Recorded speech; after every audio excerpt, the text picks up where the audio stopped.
स्वागत है आपका आज के इस आध्यात्मिक सफर में, जहां हम जानेंगे भगवत गीता के अद्भुत संदेश और जीवन बदलने वाले श्लोकों का अर्थ। गीता केवल एक धार्मिक ग्रंथ नहीं है, बल्कि यह जीवन का मार्गदर्शन है, कर्म और ज्ञान का अद्भुत संगम है।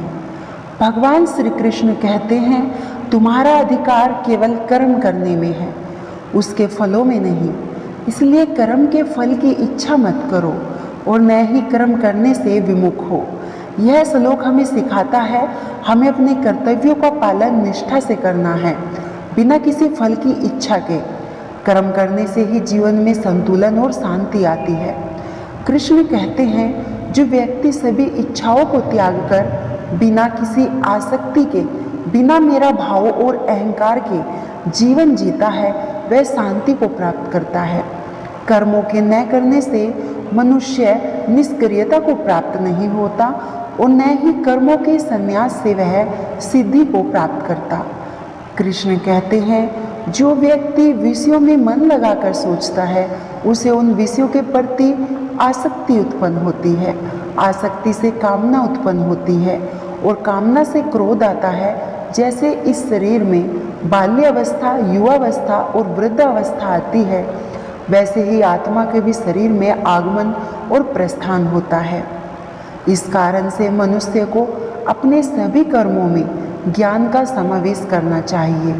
कर्म को केवल फल के लिए नहीं, बल्कि धर्म और कर्तव्य के लिए करना चाहिए। यह श्लोक कर्मयोग की महत्ता बताता है। यदि हम ज्ञान और विवेक के साथ कर्म करें तो सब सही होगा। भगवान कृष्ण कहते हैं, मैंने 4 वर्ण ब्राह्मण, क्षत्रिय, वैश्य, शूद्र और उनके कर्म निर्धारित किए हैं, जो गुण और कर्म के आधार पर विभाजित है। प्रत्येक व्यक्ति अपने गुण और कर्म के अनुसार समाज में अपनी भूमिका निभाता है। इस श्लोक का संदेश है, सबके कर्म और कर्तव्य अलग अलग है और हर कोई अपने कर्तव्य निभाकर समाज और धर्म की सेवा करता है। मनुष्य को स्वयं का उत्थान करना चाहिए और स्वयं को ही नीच या हीन नहीं समझना चाहिए। आत्म सशक्तिकरण का संदेश है, अगर हम आत्मविश्वास के साथ जीवन जीते हैं तो किसी भी कठिनाई या असफलता से डरने की जरूरत नहीं है। आत्म उत्थान का मार्ग योग, ध्यान और कर्म योग से संभव है। जो व्यक्ति अपने मन और आत्मा पर विजय प्राप्त कर लेता है, वही वास्तव में अपने श्रेष्ठ मित्र और गुरु होता है।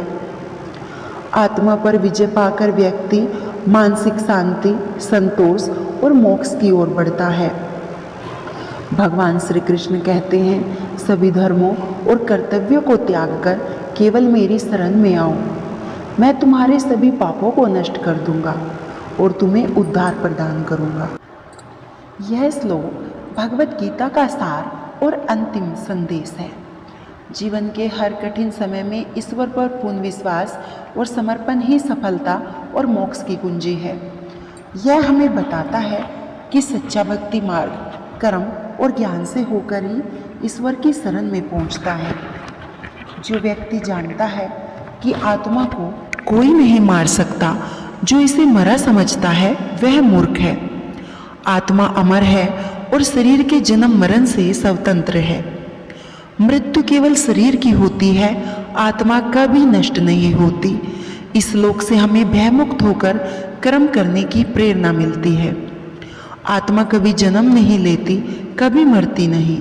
यह न कभी हुई है, न आज है और न भविष्य में होगी। यह हमें जीवन में स्थिरता और आश्वासन देता है कि हमारा मूल तत्व अमर है। इसलिए आसक्ति रहित होकर लगातार अपने कर्तव्यों का पालन करना है। कर्म के प्रति समर्पित रहना और फल की चिंता न करना ही वास्तविक धर्म है। यह श्लोक निष्काम कर्मयोग की शिक्षा देता है, जो मन को शांति और स्थिरता प्रदान करे। जो व्यक्ति फल की इच्छा त्याग कर कर्म करता है और ज्ञान के मार्ग पर चलता है, वही सच्चा योगी है। निष्काम कर्म योग का पालन करने वाला व्यक्ति सभी बंधनों से मुक्त होता है। योगी होने का अर्थ है व्यक्ति सुख और दुख की परवाह किए बिना समान भाव से जीवन जीता है। जीवन में उतार चढ़ाव आते रहते हैं, लेकिन योगी का मन हमेशा स्थिर रहता है। जो व्यक्ति किसी से भी क्रोध नहीं करता और जिसकी दृष्टि में सभी समान है, वह सच्चा भक्त है। सच्चा भक्त वह है जो दूसरों से द्वेष न रखे, सभी जीवों के प्रति समान दृष्टि और प्रेम रखने वाला हो। ईश्वर के सबसे निकट होता है वह व्यक्ति। हे अर्जुन, योग में स्थिर होकर आसक्ति छोड़कर अपने कर्म करो। कर्म करते समय अपने मन और भाव को स्थिर रखना ही योग है। फल की चिंता छोड़ना और कर्म में लगे रहना मानसिक शांति और आत्म संतोष का मार्ग है। जो व्यक्ति संतुलित मन से सभी परिस्थितियों में स्थिर रहता है, वह सच्चा योगी है। सुख दुख लाभ हानि जैसी परिस्थितियों में स्थिर मन रखने वाला व्यक्ति जीवन में कभी भी विचलित नहीं होता। यह श्लोक मानसिक संतुलन और आत्मनियंत्रण का संदेश देता है। सभी कर्मों को मेरे लिए समर्पित कर आध्यात्मिक चेतना के साथ कर्म करो। अपने सभी कर्मों को ईश्वर को समर्पित कर देना और आसक्ति न रखना, यही सच्चा भक्ति मार्ग है। यह श्लोक कर्म योग और भक्ति योग का मिश्रण प्रस्तुत करता है।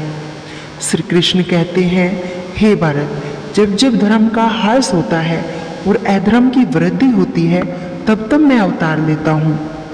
यह श्लोक यह दिखाता है ईश्वर समय समय पर अवतार लेकर संसार में धर्म की पूर्ण स्थापना करते हैं। यह हमें आश्वस्त करता है धर्म का पतन कभी स्थायी नहीं होता। मैंने 4 वर्ण और उनके कर्म निर्धारित किए हैं, जो गुण और कर्म के अनुसार है। प्रत्येक व्यक्ति अपने गुण और कर्म के अनुसार समाज में योगदान करता है। यह श्लोक समाज और कर्तव्यों का विवेकपूर्ण विभाजन समझाता है। अत्यधिक भोजन या उपवास योग के मार्ग में बाधक है। संतुलित आहार और जीवन ही योग का आधार है। यह श्लोक योग के व्यवहारिक पक्ष को बताता है। श्री कृष्ण कहते हैं, शरीर मन और आत्मा के संतुलन के बिना कोई भी ध्यान या योग पूर्ण नहीं हो सकता। तो आपको भगवान श्री कृष्ण के दिया गया यह ज्ञान कैसा लगा? अगर आपको अच्छा लगा है तो वीडियो को लाइक और शेयर जरूर करना और हमारे चैनल पीहू नॉलेज को सब्सक्राइब करना। कमेंट में जय श्री कृष्ण जरूर